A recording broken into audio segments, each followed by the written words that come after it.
Wait, not clean underwear. No, They'll sell dirty, like used underwear. That's fucking disgusting. I need to go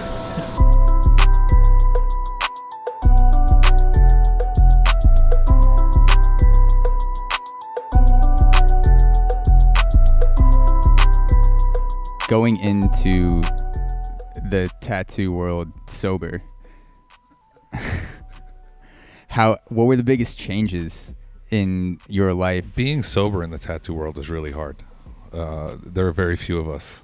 I have friends, but more associates. So like, I don't do conventions very much anymore because it's just not good for me. That's where the bullshit all goes on. So like, and when I do conventions, I work and then I go to my room, or I go with somebody that I know and trust and go out to dinner. I don't go to the parties or do anything like that anymore. Is it true that you tattooed a guy's butthole and put flames on it? I also did her vagina in fire. Oh, like the whole thing was coming up the both sides. The flat part? Well, literally, she was a redhead, so I used to call her fire crotch. So it literally came up the front and the back. How does a conversation like that go between the artist and the person getting the tattoo? Convinced her to get the tattoo. Yeah, that was my idea. Really? Yeah. The front was, the back was hers. Her boyfriend got really pissed. That's a whole nother dynamic on the side that I guess you have to deal with. How did painting unlock that extra level of creativity for you, that next level? Well, I love tattooing, and tattooing essentially saved my life. But you're always creating for other people. There's never a point that you're actually creating for you. With painting, I get to do what I want, what's in my head. I can speak my truth, and if you like it, you like it. If you don't, I don't fucking care. I'm doing it for me. So the fact that I now have the ability to sit down behind a canvas for 10 hours at a time, and literally my brain silences. That's the only time my brain stops, is when I have a paintbrush in my hand. What is going on right here? There's a shit ton going on. So it's Disney kind of chilling in his office, and then he's got all his iconic characters around him. But most importantly, you start there.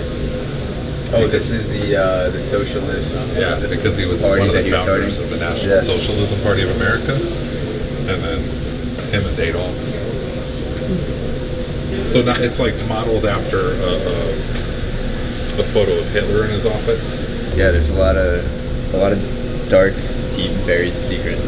But still cute and cuddly. It is. No, I was saying, or I wasn't saying, but I was thinking that I like the plasticness of it almost. Like they're like toys. Yeah, it kind of softens the blow of what it is, which makes it like slower for it to absorb. Exactly. But him, like, there's another prime example. He was doing great things for America. He was the all-American wholesome family. Mm-hmm. But while doing all of that and calling other comics black comics and cursing them out because they were cursing or going off on them, telling them how they were a disgrace to their race. While he's doing that, he's probably got a drug woman right next to him that he got done raping. Mm-hmm. You know what I mean? Like, it's some dark hypocritical bullshit. Like, shut the fuck up. You can explain it. I can explain it? Yeah, go ahead. So this is David Bowie as Flash. That's a great explanation. Yeah. Because of the Ziggy Stardust.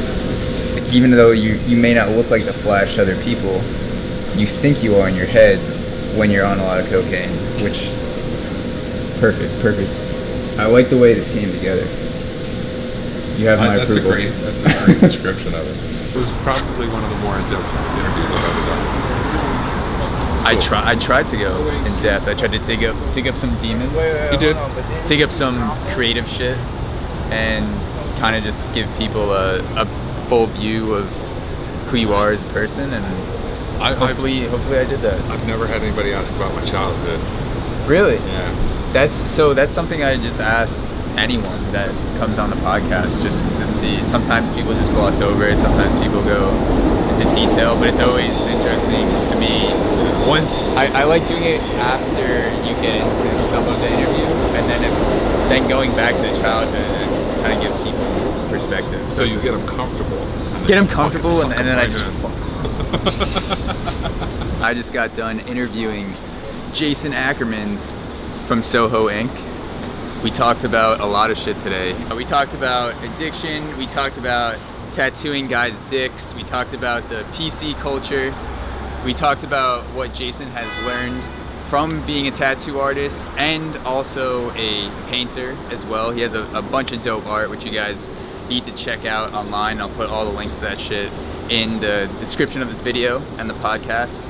But I love having conversations like this because we come from two completely different backgrounds, two completely different upbringings, but we did find a lot of common ground in the ways that we think, the ways that we conduct our lives. And I can 100% say on camera that I will be getting a tattoo, not necessarily because of this interview, but I'm feeling inspired and I have some ideas, and go check out the interview with Jason.